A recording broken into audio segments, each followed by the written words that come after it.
Bonjour à tous. Je vais vous proposer aujourd'hui un nouveau cours d'échecs pendant lequel je vais essayer de répondre à la question suivante. Qu'est-ce qu'un plan aux échecs? Alors, avant tout, je voulais vous rappeler aussi que vous n'avez pas besoin d'échiquier pour résoudre les problèmes, les exercices, les diagrammes. Malgré tout, ceux qui ont un échiquier chez eux et qui préfèrent chercher sur un échiquier, vous pouvez très bien installer les positions que je montre sur l'ordinateur sur votre propre échiquier, si c'est plus simple pour vous. N'hésitez pas non plus à mettre pause quand vous voulez pour essayer de chercher par vous-même avant que je ne donne des explications. Ça ne peut être que bénéfique. Voilà. Alors, qu'est-ce qu'un plan aux échecs? Effectivement, c'est un mot qu'on entend très souvent. Le plan aux échecs, les échecs, on est censé réfléchir à l'avance et donc savoir ce qu'on va faire. Malgré tout, il faut essayer de comprendre un peu ce qu'on entend par là. Alors, d'une part, savoir ce que c'est qu'un plan aux échecs, ça permet de répondre à une question que tout joueur se pose, c'est qu'est-ce que je peux faire maintenant, ou plutôt je ne sais pas quoi faire. J'ai sorti mes pièces, je me suis développé, j'ai roqué, mon roi est à l'abri, et maintenant? Et bien ce et maintenant, c'est justement, il faut faire un plan. Voilà. Alors, il y a plusieurs proverbes aux échecs qui disent l'importance du plan, notamment celui-ci, il vaut mieux un mauvais plan que pas de plan du tout. Et d'une certaine manière, c'est vrai. Aux échecs, il vaut mieux avoir une mauvaise idée que pas d'idée du tout. Parce que si on n'a pas d'idée du tout, notre adversaire, lui, il en a. Et si on joue des coups au hasard, on est sûr de ne pas gagner. Voilà. Alors, je vais commencer avec un exemple très simple pour vous expliquer ce que j'entends par plan. Je vous ai mis une position ici. Alors, tout le monde s'aperçoit que les blancs sont complètement gagnants. Il y a plein de manières différentes de gagner. Ils ont une tour et un pion de plus. Le roi adverse, il est tout seul. Bon, à la limite, on n'a même pas besoin du pion. On peut gagner avec roi et tour. Mais ça prend un petit peu de temps. Il faut faire attention. Il y a 2, 3 petits pièges à éviter. Évidemment, le plus simple serait d'aller chercher une dame. Voilà. Comment on va raisonner dans cette position? Déjà, il faut se demander qu'est-ce que je veux faire? Alors, la réponse à cette question la plus simple, c'est je veux faire une dame. D'accord? Tout ça a l'air évidemment très simple, mais malgré tout, il faut être clair avec cette idée. Je veux aller faire une dame. Ok, comment je vais faire une dame? Si on n'a pas de plan, si on se contente de jouer le coup le plus évident, bon, bah, je vais dire, je vais avancer mon pion. Ok, mais malheureusement, j'avance mon pion, mon adversaire va essayer de l'arrêter, j'avance, il le prend. Bon, on s'aperçoit que c'est un petit peu plus compliqué que ça. On pourrait se dire aussi, je vais avancer pour faire une dame soutenue par ma tour. C'est possible. J'avance, il va là, et hop, je vais le défendre avec la tour. Bon, mais le problème, c'est que le roi va se mettre devant, et puis j'ai pas de moyen évident de progresser. Si j'attaque le roi, je perds mon pion. Si je bouge ma tour horizontalement, il va continuer à me bloquer. J'ai du mal à avancer aussi. Je peux aussi rapprocher mon roi. Bien sûr, tout ça va gagner, mais c'est plus long et c'est moins simple. Okay. Alors maintenant, la phrase que j'appelle faire un plan, c'est il faut à la fois prendre en compte ses idées, ce qu'on veut faire, et se demander aussi que va faire notre adversaire pour empêcher notre plan. Là, ce qui est bien, c'est que les Noirs n'ont pas de plan pour eux, ils n'ont pas de plan positif, ils ne peuvent pas essayer de gagner, ils ne peuvent pas essayer de nous faire une contre-attaque, ils peuvent simplement essayer de nous retarder. Donc, on s'aperçoit tout de suite que le seul plan pour les Noirs pour essayer de nous retarder, c'est de rapprocher leur roi du pion. Donc, le plan que je vous propose avec les Blancs, c'est simplement d'empêcher le roi noir de se rapprocher du pion. Avec la tour, c'est très facile. Et ensuite, de filer faire une dame et de gagner, par exemple, avec le mat de l'escalier, ce sera probablement le plus simple. Donc, si vous vous dites ça dans votre tête, il ne s'agit pas ici de compter les coups. Ce que je vous propose, vous gagnez peut-être en 10 coups, en 15 coups, mais malgré tout, le gain est assuré sans même avoir besoin de réfléchir plus longtemps. Regardez, je vous propose de jouer ici ce coup. Tour G2. Tour G2. L'idée, aux échecs, on appelle ça couper le roi. La tour, le rayon de la tour empêche le roi noir de franchir cette ligne, donc du coup, il ne peut pas se rapprocher du pion. Alors, qu'est-ce qu'il peut faire? Il peut essayer d'aller attaquer la tour. Bon, je ne m'en occupe pas, je pousse le pion. S'il attaque la tour étant une pièce qui a une rapidité d'action beaucoup plus grande que le roi, hop, elle continue à couper le roi, elle va se cacher là-haut, et maintenant le roi noir ne peut absolument rien faire. Mes prochains coups, c'est H6, H7, H8 dame. Je peux regarder, voilà, je pousse, voilà, je pousse, roi F6, dame, voilà. Et puis ensuite, je gagne, il joue ce qu'il veut, je construis un escalier. Hop, je l'empêche de remonter, s'il reste là, et je lui fais son petit escalier pour finir. Bon, il y a plein de méthodes différentes pour gagner, mais celle-là, c'est probablement la plus simple. Et vous voyez qu'en ayant fait ce plan, alors ça, c'est un plan extrêmement basique, évidemment, pousser un pion à dame soutenu par la tour, il y a plein d'autres manières de gagner, je vous l'avais dit en introduction, mais malgré tout, ce coup tour G2, pardon, ce coup tour G2, c'est vraiment, à mon avis, le plus simple, et c'est un plan. Alors, je vais vous proposer maintenant un autre exercice, légèrement plus difficile peut-être, et on va comprendre à nouveau ce que j'entends par plan.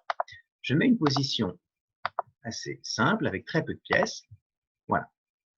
Je mets un pion noir et un roi noir en E8. Donc, roi blanc en E1, roi noir en E8, et pion blanc H2, A2, pion noir H7. Voilà. Alors là, c'est une position, presque une position d'école. On s'aperçoit que les blancs ont un pion de plus, et a priori, ils devraient gagner. Effectivement, les blancs sont complètement gagnants dans cette position.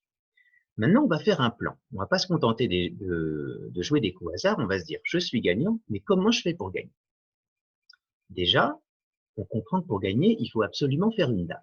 On ne va pas faire échec et mat avec un pion ici, donc il faut amener un pion à dame. Si on se contente de se dire, ben, j'ai un pion H qui est bloqué, qui ne va nulle part, et j'ai un pion A qui est libre, j'ai qu'à pousser mon pion A. Ben ça, le raisonnement est insuffisant parce qu'il ne prend pas en compte les défenses possibles des noirs. Si je pousse mon pion A, mon adversaire va courir pour l'arrêter, je pousse mon pion A, mon adversaire court, je pousse, il joue roi B6, je pousse, il le prend. Voilà, donc le pion ne fait pas dame tout seul. Donc il faut essayer de trouver autre chose. On peut se dire, je vais le soutenir avec le roi. Donc, on va monter le roi, mais il risque de faire pareil. Roi D7, roi C3, roi C6, roi B4, roi B6, A4, roi A6, A5, roi B7, roi B5, roi A7, A6, roi B8, roi B6, roi A8, A7, A. Alors, c'est pas encore patte parce qu'il y a un pion qui bouge, mais malgré tout, ça va finir peut-être en patte. Ici sur H3, H4 par exemple. Et là, soit le roi lâche son pion, soit patte. Bon. Effectivement, j'ai particulièrement été imprécis avec les blancs, mais c'est pour vous montrer que le simple fait de pousser le pion soutenu par le roi ne va pas forcément suffire non plus. Alors, comment on peut réfléchir? On peut se dire que l'adversaire doit faire face au pion A qui est passé, mais aussi au pion H. Donc peut-être on peut essayer de raisonner de la manière suivante. Je vais commencer par monter mon roi. Ça, c'est une règle en finale. Normalement, le roi doit toujours, enfin en tout cas quand l'adversaire n'a plus de pièces ou très peu de pièces, le roi doit toujours venir aider ses pions. Je vais monter mon roi. Lui, il n'y a pas grand-chose d'autre à faire, le joueur avec les noirs, que de monter le sien. Ensuite, je vais avancer mon pion A. Que va-t-il faire? Il va être obligé de se rapprocher du pion A. Ensuite, au lieu d'avancer mon pion A jusqu'au bout pour me transformer, auquel cas il me prendrait le pion, je vais commencer avec mon roi à essayer d'aller chercher son pion H. Et là, le roi noir risque d'être écartelé. Soit il décide d'aller défendre son pion H, mais dans ces cas-là, le pion A partira à dame, soit il décide de courir vers le pion A, et dans ce cas-là, le roi blanc viendra prendre le pion H et sera très bien placé pour soutenir l'avancée de son pion H. Après tout, il suffit qu'un des pions arrive à dame, c'est pas la peine de faire promotion avec les deux pions. Je vous donne l'exemple. Je commence par roi E2. Alors, évidemment, aucun coup n'est forcé pour les noirs, mais imaginons qu'ils jouent quelque chose comme roi E7, roi E3, roi E6, roi E4. Ok. Je peux intercaler quelque chose comme H4 d'ailleurs. Pourquoi pas? C'est au noir de jouer, il faut qu'ils choisissent. Alors, ils doivent choisir un côté. Imaginons qu'ils jouent roi D6. Ok. Je vais jouer, par exemple, H4. S'il joue H5, je lui joue A4. Que fait-il? Deux possibilités. Soit il décide de bloquer le roi, mais je pousse. Là, il faut qu'il réagisse. Roi D6, il part à gauche, je m'en vais à droite. Et là, il est dans une situation impossible, en fait. Il y a deux pions à arrêter, et il peut en arrêter qu'un seul. S'il décide de courir chercher le pion à gauche, le pion A, je me rapproche du pion de droite, et on s'aperçoit que les blancs ont plusieurs temps d'avance pour la promotion, et en plus, leur roi fait barrage, donc la promotion est assurée facilement. Le roi noir a beau se dépêcher de revenir, il n'atteindra jamais la case de promotion. Voilà. Ça, c'est un exemple, et puis on va s'arrêter là, parce que là, c'est sûr que ça gagne facilement. Alors, à un moment, il y avait un carrefour dans cette position. Quand j'ai joué A4, il aurait pu directement courir vers le pion. Il aurait gagné quelques temps, d'ailleurs. Mais on voit très vite que c'est insuffisant. Il part à gauche, je cours à droite. 3, 5, et ça revient à peu près au même en réalité. Je joue 3 G5, 3 prend A4, 3 prend H5. Ça c'est important, je me décale vers l'avant, à la fois pour soutenir l'avancée du pion et faire barrage avec mon roi pour empêcher l'arrivée du roi noir, même si de toute façon le roi noir est trop loin, il n'est pas dans le carré du pion. Malgré tout, c'est des réflexes à avoir. Et on s'aperçoit que là, la dame est assurée également. Et donc, un gain très simple, je dirais presque enfantin, mais pour y arriver, il faut, dans la position de départ, plutôt que d'avancer sans réfléchir son pion, il faut faire un plan, c'est-à-dire se dire comment je vais gagner cette position, comment mon adversaire peut essayer d'empêcher ce plan, et ensuite, en répondant à cette question, on trouve facilement les bons. Ok, alors je vais vous proposer maintenant un exercice beaucoup plus complexe, parce qu'il va y avoir plus de pièces, et ça va requérir plus de réflexion. Je vais changer la position, donc éditeur de position, donc je vais vider l'échiquier. Pour ceux qui veulent mettre sur leur échiquier à la maison, on va mettre un roi blanc E3, une dame blanche en A2 et des pions A4, B5 et H3 pour les blancs. Pour les noirs, on va mettre un roi noir en D8, une dame en D7, des pions en A5, B6 et C7. Voilà. Alors là, la position est beaucoup plus complexe. D'une part, parce qu'on a égalité matérielle. Chaque camp a donc bien sûr son roi, une dame et 3 pions. Mais on s'aperçoit que les pions ne sont pas disposés de la même manière. Il y a 3 pions noirs sur l'aile dame, liés, alors que les blancs ont 2 îlots de pions, un sur l'aile dame et un pion passé en H3 sur l'aile roi. C'est au blanc de jouer. Alors, je vous conseille de regarder un peu précisément cette position quelques instants avant de proposer quelque chose, parce que c'est pas simple de l'analyser. On va essayer de réfléchir malgré tout, comment les blancs pourraient-ils essayer de gagner cette partie? On s'aperçoit déjà premièrement que malgré la présence de la dame, il n'y a pas d'échec et mat possible tout de suite. Pourquoi? Parce que le roi ne participe pas à l'attaque, il n'y a pas d'attaque d'ailleurs, donc il n'y a pas de réseau de mat possible. On se dit, le pion A et le pion B vont jamais se transformer en dame, ils sont bloqués, donc le seul gain, la seule manière de gagner, c'est d'essayer de se débrouiller pour amener le pion H à dame, faire une promotion avec le pion H. Mais en disant ça, on s'aperçoit aussi que ça a l'air extrêmement difficile. D'une part parce que le pion H est pas très peu avancé, donc c'est très long, et d'autre part, l'échiquier est presque vide et la dame noire va nous poser des problèmes terribles. Par exemple, je vous donne un exemple, si on se disait simplement je pousse mon pion passé, il est déjà perdu. Échec, fourchette, roi, pion, le roi s'en va, peu importe, et le pion saute. Et là, bon, c'est probablement match nul cette position d'ailleurs. C'est nul. Mais en tout cas, les blancs ne gagneront pas. Ils ont un pion de moins. Ok, donc il ne suffit pas d'avancer le pion. Alors, on peut essayer de trouver autre chose. On peut dire, je vais me mettre derrière pour le soutenir. Comme ça, la dame va pouvoir soutenir l'avancée du pion. Mais alors là, on a un autre problème des finales de dames, c'est les menaces d'échec perpétuel. Le roi n'a aucun ou très peu d'abri sur l'échiquier et la dame va nous faire des séries d'échecs absolument terribles.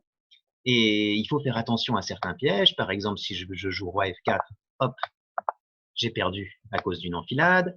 Donc, je dois faire attention aux cases sur lesquelles je vais. Si je joue, par exemple, roi D3, il va continuer à faire des échecs, et je vais avoir du mal à éviter tous les échecs de la position. Je vais d'ailleurs pas y arriver, en tout cas en gardant mes pions. Parce que là, par exemple, je vais perdre tous mes pions sur échec. Vous voyez, je joue des coups un petit peu au hasard, mais pour vous montrer les difficultés de la tâche, si je mets ma dame en H2 pour soutenir le pion. Et là, les blancs vont probablement perdre la partie. Donc, on se dit, dans cette position, j'ai sans doute un avantage avec les blancs parce que moi, j'ai un pion passé, alors que les pions des noirs, eux, ne représentent aucun danger. Malgré tout, il a l'air extrêmement difficile à faire fructifier parce que j'arrive pas à avancer mon pion. Alors ensuite, je vous conseille de vous poser une question.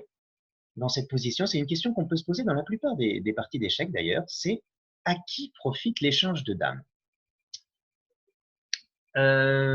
Souvent, ça change complètement l'évaluation d'une position. Ici, on s'aperçoit que ce qui permet aux noirs de tenir, c'est la présence des dames sur l'échiquier. Parce que leur dame va tellement ennuyer, embêter notre roi par une série d'échecs qu'on n'arrive pas à s'organiser pour pousser le pion.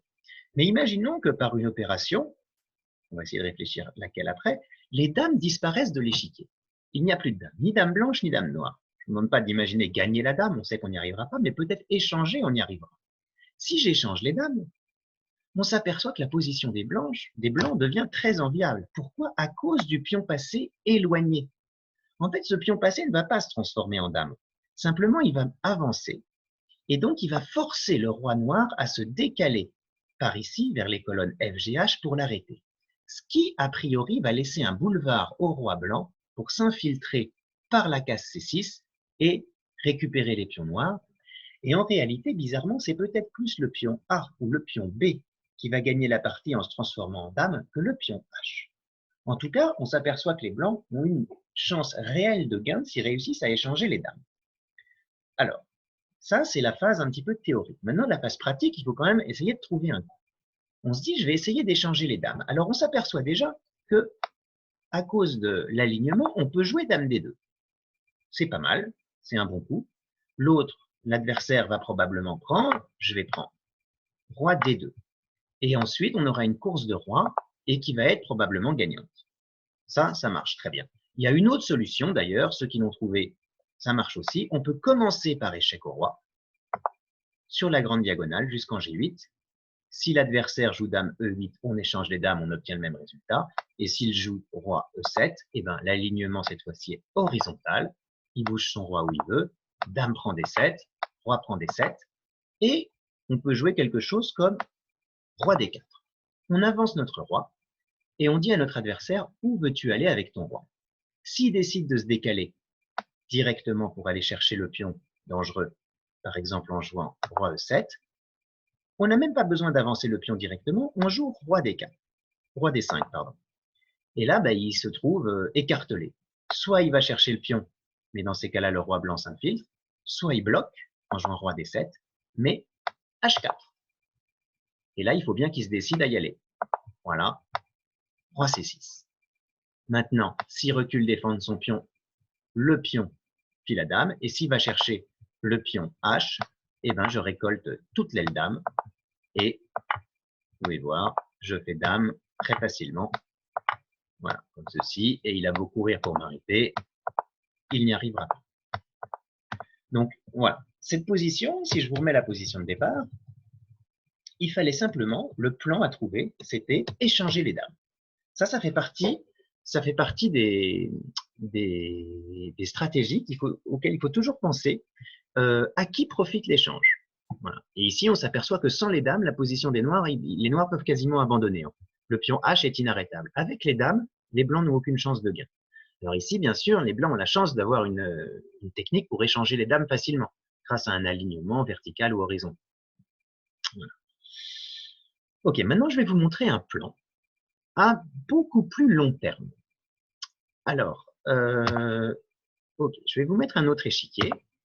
Une finale. Souvent, la finale, ça nous permet de bien comprendre comment construire un plan. Parce que il y a peu de pièces et ça permet de réfléchir de manière plus simple. Alors, on va mettre un roi blanc en G1, un cavalier blanc en F3, des pions blancs en G5, H4, G5, H6, pardon, D5 et C6. On va mettre un roi noir en G8, un cavalier en E8 et des pions noirs en H7, G6, C7, D6. Voilà. C'est très au blanc dans cette position. Alors, je vous laisse regarder un petit peu cette position. Elle est assez surprenante et il y a plusieurs éléments de la position qu'il faut bien avoir en tête avant de chercher un coup. La première chose qu'on peut faire déjà, c'est de se poser la question de l'équilibre matériel. On s'aperçoit que les deux camps ont exactement les mêmes pièces, un roi, un cavalier, 4 pions. Si on regarde plus précisément, on s'aperçoit que les pions sont complètement bloqués. Oh, il n'y a aucun coup de pion possible dans cette position, ni pour les blancs, ni pour les noirs. Hein, on a à l'aile dame le duo de pions C6, D5 qui tape dans le duo de pions C7, D6, et pareil pour l'aile roi, les pions blancs G5, H6 qui tapent dans les pions G6, H7. Ok. On pourrait penser à première vue que cette position est clairement nulle, qu'il n'y a aucune chance de gain, aucune percée de pion, rien à faire. Mais si on regarde plus précisément, on s'aperçoit d'une chose très importante, c'est le cavalier noir. Le cavalier noir a 0 coup possible.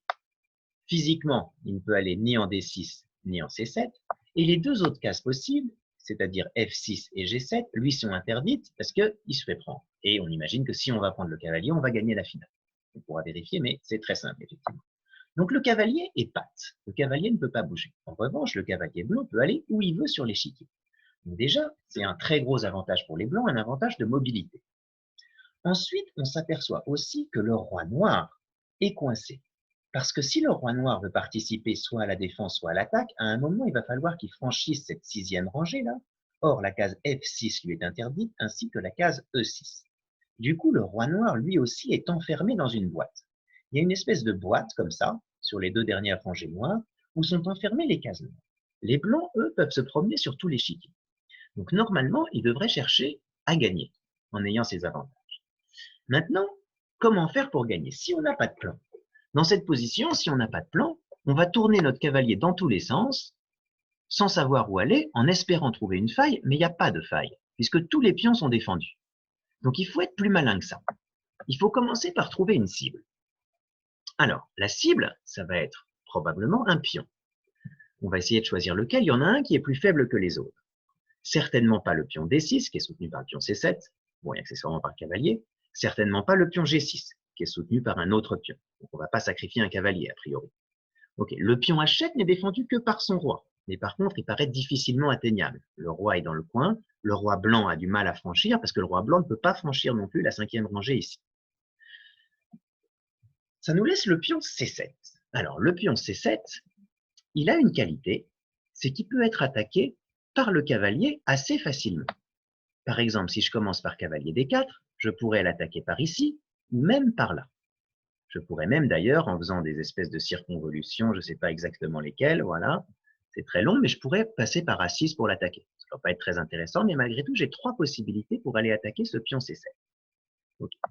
Le problème, parce que là, il faut prendre en compte dans la conception du plan les réponses de l'adversaire, le problème, c'est que ce pion, il est défendu. Il est défendu par le cavalier.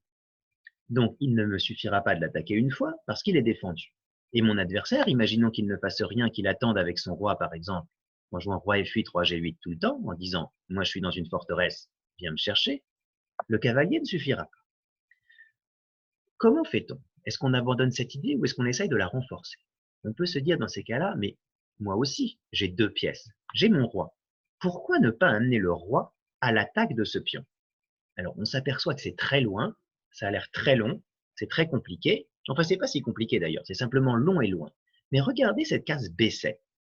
Le roi peut y accéder en faisant un long chemin, en passant par la dame, mais après tout, les pièces noires étant totalement ligotées, pourquoi je ne ferais pas ce long chemin pour amener mon roi en B7, mon cavalier en E6, prendre le pion C7, enlever mon cavalier et faire dame avec mon pion passé.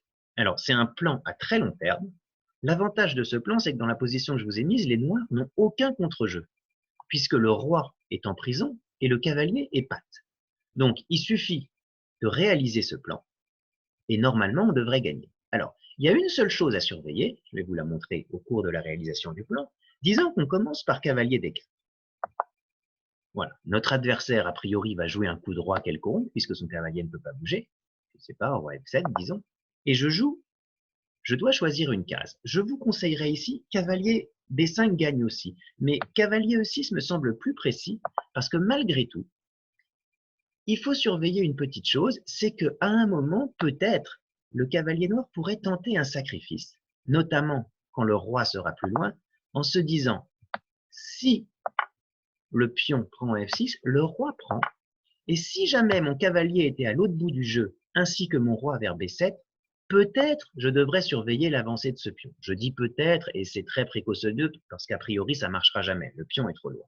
Malgré tout, comme on a le choix de la case pour le cavalier blanc, autant choisir la plus sûre, rester au centre du jeu, je contrôle à la fois l'aile roi, l'aile dame, je défends mon pion G5, donc je vous conseille cavalier D6.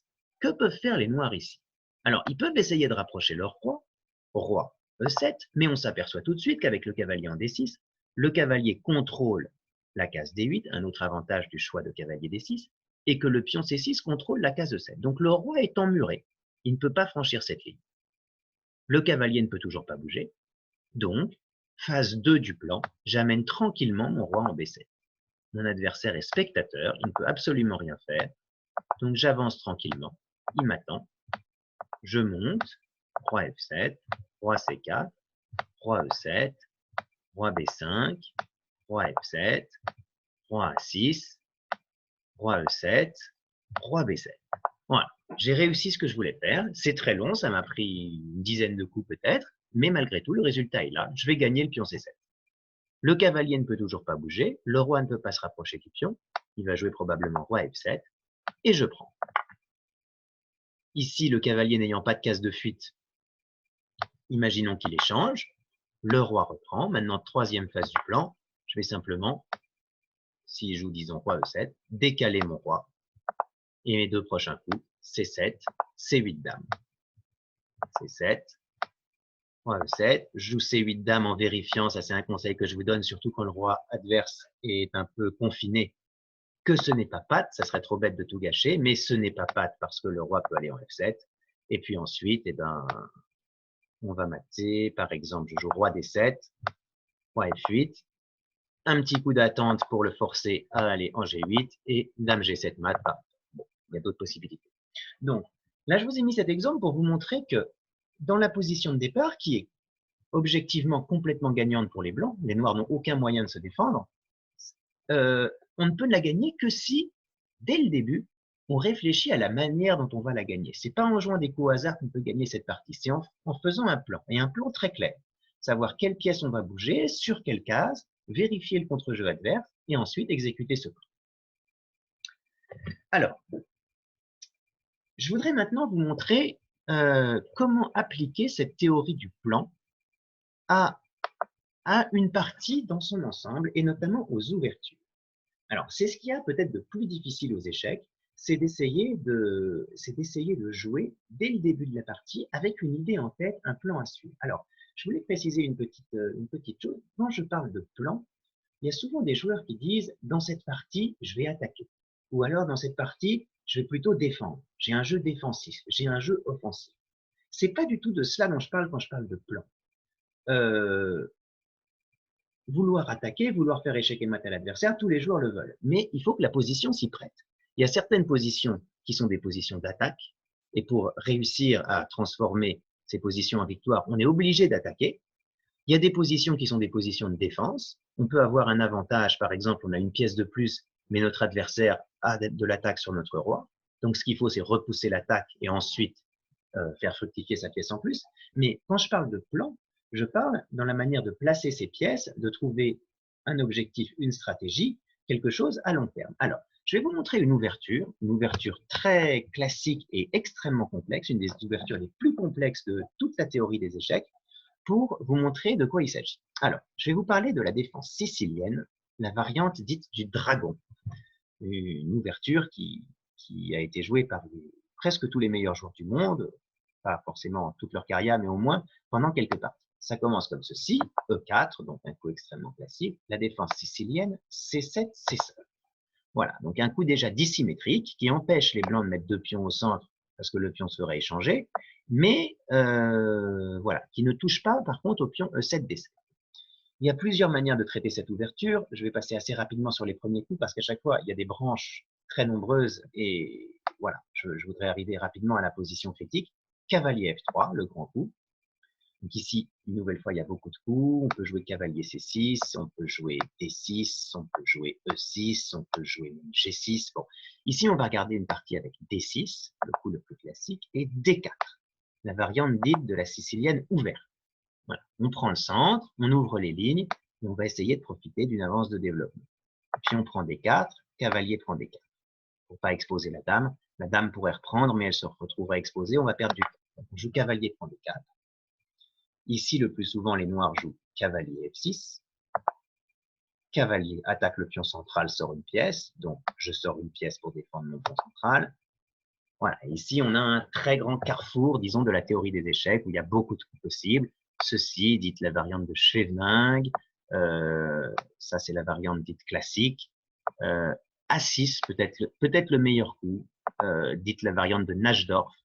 Par exemple, le célèbre champion du monde russe, Garry Kasparov, il a joué ce coup toute sa carrière. C'est le coup qui lui a permis d'être champion du monde en réalité. Voilà, il a joué ça toute sa carrière. C'est un très grand spécialiste de cette position. Ici, je voulais vous parler du coup G6. Alors, déjà, on peut parler de construction d'un plan quand on décide de jouer G6. Pourquoi? Si on regarde la position, on ne va pas jouer des coups au hasard. C'est une position extrêmement dangereuse pour les deux camps et les noirs peuvent se dire ceci. Dans cette partie, les pièces blanches sortent très facilement, les deux fous ont des grandes diagonales ouvertes, les cavaliers sont bien centralisés, il a un pion au centre, il peut en avancer un deuxième F4, voire bon, un troisième, ça arrive souvent. Donc, les noirs vont se retrouver sous le feu d'une attaque assez rapide. Un joueur qui a un petit peu d'expérience s'en rend compte très vite. Et ils se disent, je ne peux pas garder mon roi au centre. Le roi au centre, les lignes du centre vont s'ouvrir et le roi au centre ne va pas survivre. Donc, il faut qu'il fasse le petit roi. Il sait qu'il ne va pas faire le grand roc parce que la colonne C est ouverte et donc le roi manquera d'un abri. Donc, il faut faire le petit roc. Mais pour faire le petit roc, il faut bouger le fou F8. Vous suivez la chaîne de réflexion. Donc, pour bouger le fou F8, il faut lui ouvrir une diagonale. La diagonale classique de développement du fou, c'est celle-ci, la diagonale A3 F8. Mais il se trouve qu'elle est complètement bouchée par le pion E7 D6. Donc, on peut certes jouer E6, c'est un coup tout à fait respectable. Vous savez que ça s'appelle la variante de Schevening, en disant je vais mettre le fou en E7 et petit roc. Malgré tout, le fou en E7, on sent qu'il manque de perspective au moins immédiate. Il est complètement bouché. Donc c'est pour ça que les joueurs de la variante du dragon préfèrent jouer G6 en disant qu'ils vont mettre le fou sur la grande diagonale. Ensuite, les cavaliers à un moment ou un autre vont bouger et le fou, on appelle ça le fou du dragon, qui va, disons, cracher le feu du dragon le long de cette diagonale. Voilà le coup G6. Ici, les blancs jouent le plus souvent fou E3, ils sortent une pièce, fou G7. Voilà. Et alors ici, voilà, ça c'est une position extrêmement connue de la théorie des ouvertures, et le coup qui va suivre, que presque tous les joueurs jouent dans cette position, en tout cas les joueurs expérimentés, l'histoire a montré que c'était et de loin le meilleur coup pour les blancs, c'est un coup incompréhensible si on n'essaye pas de raisonner en termes de plan, de se dire qu'est-ce qu'on va faire dans cette position, comment j'aborde cette position qui est dissymétrique et qui a l'air compliquée, parce que les pièces sont sur des cases qui ne sont pas forcément classiques. En tout cas, qu'on n'a pas l'habitude de voir pour les joueurs notamment qui jouent souvent E4, E5, des parties beaucoup plus symétriques. Je vais essayer de vous guider jusqu'au coup, simplement en parlant des idées de cette position. Ici, que savent les blancs avant de jouer? Ils savent que les noirs vont faire petit roc, ça c'est sûr. Ils ont tout préparé, ils ont préparé une espèce de château fort, là, de forteresse à l'aile droite, donc les noirs vont faire petit roc. Les blancs pourraient très bien, s'ils veulent, jouer aussi petit roc. Par exemple, développer le fou, je vous montre un exemple, fou E2, petit roc, petit roc. Voilà. Ça serait le plus logique et ce qu'on jouerait rapidement, si on devait jouer un coup. Mais l'expérience a montré que cette position, en réalité, elle manque de perspective pour les blancs. Parce qu'ensuite, quoi faire? On se dit, il va falloir à un moment ou à un autre que j'aille attaquer le roi des noirs. Oui, mais comment? Je ne vais pas avancer les pions devant mon roc, je risque d'affaiblir mon propre roi, et je ne suis pas sûr du tout d'abîmer la structure de pions défensive des noirs. C'est possible, on peut jouer. Il y a des parties qui existent avec F4 où les blancs essayent d'attaquer. Mais les noirs, normalement, n'ont pas de problème précis. Et on s'aperçoit que le fou G7, il va jouer un grand rôle sur la diagonale. J'ai beaucoup de mal à bouger mes pièces. Ce cavalier ne peut pas bouger, je vais perdre le pion E4. J'ai un petit peu de mal à me développer, alors que le développement des noirs est assez simple en fait. Ils vont mettre le cavalier en D7. Je vous montre souvent ce que ça donne. Cavalier D7, F4. Ils vont jouer, par exemple, parfois leur dame en C7, et puis A6, B5, fou B7, tour C8, et ils vont attaquer le long de la colonne semi-ouverte C. Ils vont poser des problèmes aux blancs. C'est pas sûr que les blancs arrivent à en poser facilement aux noirs. Donc, cette idée, elle est tout à fait jouable, fou E2, mais c'est pas très ambitieux. On pourrait rêver d'une idée plus ambitieuse, c'est de jouer grand roc. Si je réussis à jouer grand roc, la différence, c'est qu'on a une position qui serait de roc opposé. Ce qui veut dire que les blancs auraient les mains libres pour avancer leurs pions de ce côté-là, pour aller attaquer le roi des Noirs et détruire leur structure de pions, puisque leur propre roi serait à l'abri de l'autre côté. C'est déjà beaucoup plus tentant de jouer cette stratégie. Alors, il faut savoir qu'elle est dangereuse, parce qu'évidemment, les Noirs ne vont pas rester les bras croisés. Déjà, si je joue grand roc, ça veut dire que je place mon roi en C8, donc sur la colonne semi-ouverte des Noirs qui pourraient en profiter pour amener une tour, une dame et essayer d'attaquer dessus. Vous voyez, je raisonne à très long terme. Là, je parle de l'occupation par les Noirs de la colonne C par la tour, alors qu'il faut jouer au moins 4 ou 5 coups pour y arriver. Bon, mais c'est comme ça qu'il faut réfléchir. Malgré tout, l'idée de faire grand roc est tentante. Il y a une autre idée. Et ça, il faut le savoir, c'est que quand ces structures ont fianchetto, c'est-à-dire quand le fou arrive sur la case G7, j'ai du mal à attaquer de manière vraiment dangereuse si je n'élimine pas le fou. Le fou ici, le fou G7, c'est la pièce maîtresse de la défense des Noirs. Donc, il faut que je réussisse à l'éliminer. Pour ça, il y a une technique très classique, c'est qu'on joue Dame D2, une batterie sur les cases noires, et sur, bon, je joue un coup quelconque, cavalier D7 par exemple, je joue fou H6. Ça force l'échange des fous. Alors, par exemple, si je joue grand roc, je peux échanger le fou, on apprend, et ensuite, eh ben, mon plan serait assez simple, j'avance le pion, il joue ce qu'il veut, j'avance, quitte à le sacrifier, et s'il prend, la colonne H est ouverte, je suis ravi, et la dame débarque, et l'absence du fou fait que c'est probablement un mat rapide. Vous voyez, échec au roi, le roi s'en va, et là, bon, par exemple, on s'aperçoit que seul le cavalier empêche, le cavalier F6 empêche dame H7 mat, je peux jouer quelque chose comme, par exemple, cavalier D5. Attaque la dame, attaque le cavalier, attaque le pion. Bon, c'est peut-être un peu plus compliqué que ça, mais malgré tout, l'idée est la suivante. Si je réussis à éliminer le fou G7, j'ai des bonnes perspectives d'attaque. Voilà, donc déjà, on a beaucoup progressé dans l'étude de cette position. On a compris qu'il fallait jouer grand roc, on a compris qu'il fallait jouer dame D2, fou H6 pour éliminer le fou, et on a compris qu'on devrait avancer rapidement les pions G et H pour aller à l'assaut du roc des Noirs. Maintenant, il faut faire attention au contre-jeu des Noirs. Et ça, c'est la dernière phase, et ici, c'est la plus compliquée. Le coup logique, ce serait de jouer dame D2 tout de suite, parce qu'on dirait, on aurait l'impression qu'on fait deux bonnes choses à la fois. On prépare le grand roc et on prépare fou H6. Le problème, c'est que les Noirs ici ont un coup très gênant, c'est qu'ils jouent, parce que bien sûr, ils ne vont pas se laisser faire, cavalier G4. C'est un coup embêtant parce qu'il menace simplement d'échanger ce fou. Et si ce fou est échangé, le fou E3, j'ai plus de moyen de me débarrasser du fou G7, de l'échanger moi-même le fou G7, et du coup, j'arriverai pas à mater.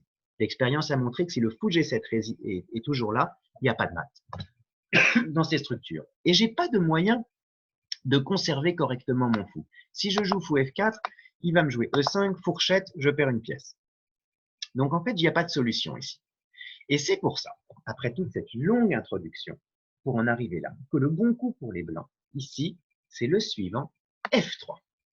Un coup extrêmement bizarre à première vue, mais si vous avez suivi toutes mes explications, vous comprenez très bien. F3, c'est un coup qui prépare dame D2, sans tolérer cavalier G4, et qui en même temps d'ailleurs prépare G4. Parce que moi, quand j'aurais joué grand roc, j'aurais envie d'envoyer mes pions G4, H4 à l'assaut du roc noir. Le problème, c'est que le pion G4, si je l'avançais tout de suite, eh ben, il est 2 fois en prise. Donc, il faut que je le soutienne. Donc ici, F3, c'est le meilleur coup de la position. Alors, ensuite, il y a des milliers de parties qui ont été jouées dans cette position, parfois des gains blancs, parfois des gains noirs. C'est une position extrêmement complexe. Je vais vous montrer rapidement une partie qui s'est déroulée selon le plan prévu, simplement pour vous montrer comment on peut essayer de poursuivre un plan tout le long de la partie, ou au moins tant que c'est possible. Ici, les noirs ont joué petit roc, ça c'est presque extrêmement commun, il n'y a pas d'autre coup très logique. Et donc, dame D2, on a compris pourquoi. On veut jouer fou H6, pas forcément tout de suite d'ailleurs, mais on prépare fou H6. Les noirs sortent une pièce. Donc ici, il y a bon, ces histoires d'ordre de coups, savoir quel coup on joue en premier. Il y a beaucoup de livres qui ont été écrits juste sur cette position. Bon, ici, je vais vous proposer une partie avec G4 tout de suite, qui est un coup intéressant. On peut jouer petit roc, on peut jouer pardon grand roc, mais G4 tout de suite, c'est intéressant. Ici, le coup classique des noirs, c'est cavalier prend. L'idée, en fait, c'est de détourner le fou de la diagonale pour lui faire perdre du temps avant qu'il puisse s'échanger en H6. L'inconvénient, c'est que maintenant, j'ai la possibilité de jouer G5 et de l'échanger directement sur la grande diagonale. Bon, ici, les noirs jouent souvent fou E6, ils préparent eux aussi leur attaque, grand roc, dame A5. Voilà, ça c'est une position très classique également. On s'aperçoit tout de suite que c'est une position presque typique de roc opposé, où chacun essaye d'attaquer le roi de son adversaire. On voit que les noirs ont déjà commencé à masser des pièces autour du grand roc des blancs, et que les blancs vont commencer à faire de même. Alors, ce qui est difficile pour bien jouer cette position, et là, dans ce genre de position, c'est vraiment du calcul, c'est qu'il faut alterner de manière subtile les coups d'attaque et les coups de défense. Ici, par exemple, on doit jouer A3. Alors, je ne vais pas trop rentrer dans les détails, mais on ne peut pas laisser ce pion ici parce que quand la tour arrivera en C8, il y aura des menaces de sacrifice en C3 suivi de dame prend A2. Donc, il faut jouer A3. Ici, imaginons tour C8. Les noirs placent leurs pièces. H4, en avant. Et là, c'est la course. Tour B8 pour pousser le pion B5. H5. Voilà. Alors, évidemment, il y a une erreur à ne pas faire pour les noirs, ça, c'est de prendre ici. Ça serait catastrophique parce que c'est vraiment jouer le jeu des blancs, c'est ouvrir des lignes sur l'Europe. Là, la position des noirs est probablement déjà perdue. Là, la moindre erreur est très grave dans ce genre de position et l'ouverture de la colonne G, avec, je sais pas, dame G2, tour G1 qui peuvent arriver, c'est très très grave. Donc ici, il faut essayer au maximum de garder les lignes fermées, ne pas toucher au pion devant son propre roc. Ici, les noirs ne doivent pas toucher à leur structure de pion, et les blancs maintenant, certes, ils ont dû jouer A3, mais il ne faut pas, par exemple, un coup comme B4 serait catastrophique. Bon, déjà, il y aurait le pion A3 en prise sur échec, mais indépendamment de ça, il ne faut pas toucher au pion devant son propre roc. Donc, on en était à H5. Ici, le coup classique, c'est B5. H prend G6. Voilà. Et là, tout a été essayé. H prend existe, l'autre prise existe. Peut-être le meilleur coup ici, d'ailleurs, est très surprenant, c'est de jouer B4.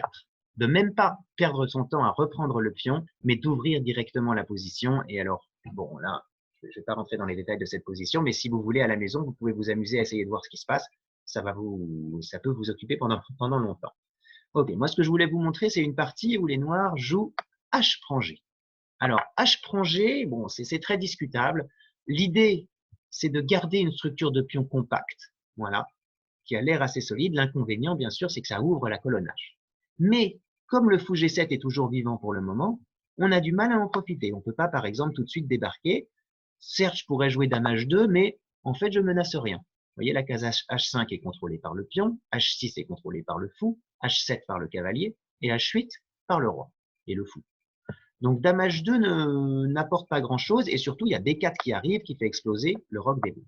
Donc ici, le bon coup, c'est un coup assez malin, un coup à la fois d'attaque et de défense, dame G5.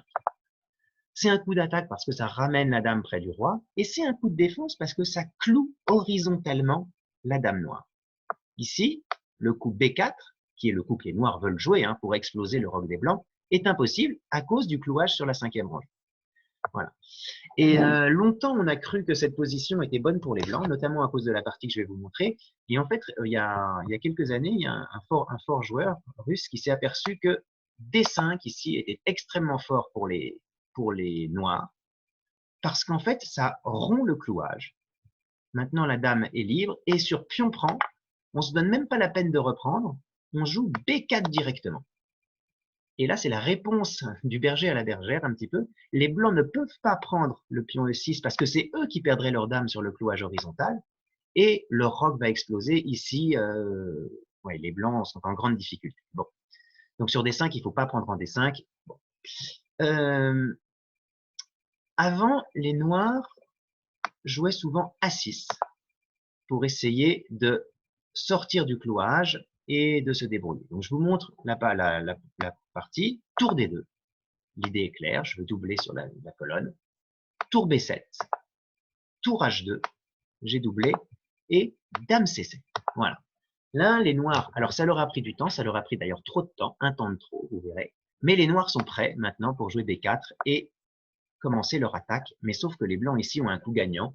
Alors, si vous voulez, vous pouvez essayer de chercher. Ici, un gain blanc très joli, assez difficile à trouver, mais enfin, vous pouvez regarder quelques instants.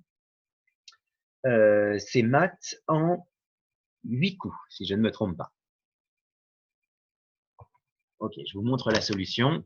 Il faut jouer ici. C'est le seul coup qui gagne. Sinon, les noirs ont l'avantage, mais malgré tout, dame H6. Coup extraordinaire, sacrifice de dame, est un coup gagnant. Alors l'idée, imaginons que les noirs ne prennent pas. Par exemple, s'ils jouent B4, on menace mat grâce au fou D4, qui va faire un clouage terrible sur le cavalier F6. Regardez. Dame H8 échec. L'adversaire est obligé de prendre. Tour prend H8. Roi G7. Tour H7, mat. Parce que, bien sûr, le cavalier F6 est cloué, ne peut pas prendre la tour H7. Ça, c'est la menace. C'est trouvable parce que c'est que des échecs au roi. C'est mat en 3 sur échec. Donc, c'est pour ça qu'ici, les noirs, a priori, prennent la dame, tour prend. Avec toujours la même menace, tour H8, roi G7, et la deuxième tour descend en H7, mat. Ici, il y a un seul coup qui évite ce mat-là, c'est il faut trouver une case de fuite au roi. Il n'y a pas de moyen de se dépêtrer de ce clouage. Si le cavalier bouge, par exemple, ce sacrifice qui a l'air tentant parce que ça bouche une tour, même au prix d'un cavalier, mais bon, on a une dame de plus, ça ne marche pas à cause de tour H8 mat directement. Vous voyez, le mat de l'opéra. Donc le seul coup pour les noirs ici, c'est de jouer G5. L'idée, c'est simplement, après tour H8, roi G7, tour H7, d'essayer de s'enfuir par la case G6. Voilà, de se trouver une petite case de fuite. Alors, ah oui, là c'est un conseil que je peux vous donner ici. Si vous regardez cette position, si vous prenez votre temps, je pense que vous apercevez assez vite que vous avez un match nul, une répétition. Je vous montre, échec au roi, roi là, échec au roi, roi là, roi G6. Et là, vous pouvez répéter les coups. Tour H6, il est obligé de redescendre en G7. Tour H7, il est obligé de redescendre en G8. Tour H8, roi G7, tour H7, roi G6, etc. Donc, vous savez en fait que dans cette position, vous avez la nulle en poche. Pardon, après G5, vous avez la nulle en poche. Mais vous pouvez essayer de trouver mieux. Et effectivement, ici, les blancs ont mieux. Alors, il y a plusieurs coups qui sont tentants ici. Tour prend F6 et l'un 2, avec idée sur pion prend F6, fou prend F6, et mat imparable en H8. Vous voyez, quel que soit le coup des noirs ici, tour H8, mat au prochain coup. Ça serait très joli parce que les blancs ont fait des énormes sacrifices, une dame, une tour, et ils gagnent. Malheureusement, sur tour prend F6, les noirs ne sont... Oh, pardon, excusez-moi, je suis revenu trop en arrière. Sur tour prend F6, les noirs ne sont pas du tout obligés de excusez-moi, voilà, dame H6, ah oui, c'est sur B4, dame H6, fou prend H6, voilà, c'est la position que je voulais obtenir, tour prend H6, G5. Je disais, sur tour prend F6, les noirs ne sont pas obligés de reprendre directement, ils ont plusieurs coups intermédiaires un peu gênants. Donc, ça ne marche pas. Ici, le coup qui gagne est le coup suivant, fou D3. Alors ça, c'est un coup que je trouve extrêmement difficile à trouver, parce que c'est un coup qu'on appelle un coup silencieux. C'est au milieu d'une combinaison comme ça, quand on vient de sacrifier sa dame, avoir le courage de jouer un coup qui n'attaque rien, qui ne prend rien, un simple coup de développement, c'est très difficile. L'idée, elle est la suivante, je pense que vous l'avez vu, c'est de contrôler la case G6 avec le fou. C'est très logique, la case G6, c'est la case de fuite du roi noir. Si je la contrôle avec le fou, ça sera mal. Et on s'aperçoit ici qu'il n'y a pas de solution satisfaisante. Les noirs ne peuvent pas parer le mal. Je peux vous montrer un exemple. Par exemple, si je joue fou C4, qui est peut-être leur meilleure chance pour essayer justement d'éliminer ce fou, en se disant, le jour où il avancera pour me faire échec quand mon roi sera en G6, eh ben, je prendrai le fou. Ça ne marche pas. Vous pouvez essayer de voir. Là, tout est forcé. Je vous montre. Tour H8, roi G7, tour H7, roi G6. Alors, E5, échec.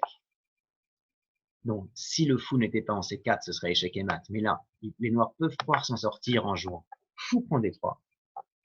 Mais ça ne marche pas à cause de tour H6 échec, roi G7, pion prend F6, pion prend F6, fou prend F6, échec et mat. Voilà. Alors ça, c'est bien sûr une partie très compliquée. Il y avait des moyens d'améliorer de manière différente le jeu des noirs à plusieurs reprises. Mais je trouve ça intéressant quand même, c'est très instructif de s'apercevoir que la pièce qui fait échec et mat à la fin, c'est le fameux fou de case noire qui était censé s'échanger contre le fou G7. On a réussi à se débarrasser du fou G7 carrément au prix de la dame, mais on s'aperçoit que ça valait le coup parce que, du coup, l'attaque sur case noire avec le fou de case noire a marché, le fou du dragon a disparu et c'est le fou blanc qui fait échec et mat sur la grande diagonale noire. Alors, cette partie, je vous l'ai montrée parce qu'elle illustre bien que depuis presque les premiers coups, les blancs ont construit un plan. Quand ils ont joué, je me suis arrêté longuement pour vous expliquer la position sur le coup F3 dans cette position, un coup vraiment mystérieux si on n'a pas compris tout le raisonnement des plans et tout le plan qu'ils ont construit pour arriver à cette position. Alors, bien sûr, la plupart des ouvertures aux échecs ne sont pas aussi compliquées, aussi tactiques et aussi difficiles à jouer que cette sicilienne dragon. Malgré tout, dans toutes les ouvertures et même dans toutes les positions, il faut savoir où on va. Voilà. Donc, le conseil que je vous donnerai pour finir cette vidéo, c'est simplement de ne jamais de jouer de coups au hasard. Il faut toujours avoir une idée. Notre idée peut être négative, j'ai oublié de vous le préciser, ça c'est une stratégie très commune, c'est si vous ne trouvez absolument rien à faire, inversez le raisonnement. Dites-vous, quel est le coup que mon adversaire va vraisemblablement jouer dans cette position, quand ce sera à son tour. Voilà. Et si ce coup m'embête, vous l'empêchez. On appelle ça le jeu de prophylaxie, c'est-à-dire on empêche l'adversaire de jouer un coup, mais au moins c'est mieux que de jouer un coup au hasard. Voilà, bah écoutez, j'espère que ces quelques conseils vous seront profitables. Et ben, je vous dis au revoir et à la prochaine fois pour une nouvelle vidéo. Merci, au revoir.